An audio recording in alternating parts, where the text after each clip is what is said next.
بخاری مسلم میں حدیث ہے، آپ علیہ السلام نے فرمایا اگلی امتوں میں ایک شخص تھا جو اپنا تہمت زمین پر گھسیٹ رہا تھا تکبر کی وجہ سے، اللہ نے اسے زمین میں دھسا دیا، قیامت تک وہ دھستا چلا جائے گا۔ اللہم اجرنا من النار، یعنی یہ عذاب اس پہ مسلط ہوا۔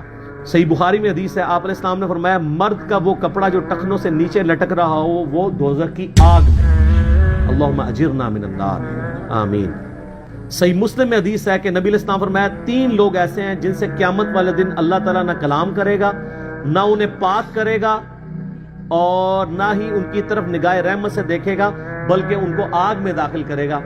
اس میں پہلا شخص وہ ہے جو اپنا آزار بند ٹخنوں سے نیچے رکھتا ہے، اور دوسرا شخص وہ ہے جو احسان جتلانے والا ہے، اور تیسرا جھوٹی قسمیں کھا کے مال بیچنے والا۔ صحیح مسلم میں حدیث ہے، ابن عمر کہتے ہیں کہ میں نبی علیہ السلام کے سامنے سے گزر رہا تھا تو میرا تہمت ٹخنوں سے نیچے تھا، نبی علیہ السلام نے فرمایا اسے اوپر کرو، میں نے اوپر کیا، پھر فرمایا اور اوپر کرو، میں نے اور اوپر کیا، تو کسی نے پوچھا یا رسول اللہ کتنا اوپر کریں؟ آپ نے فرمایا پسندیدہ حالت مومن کے لیے ہے کہ وہ آدھی پنڈلی تک کریں۔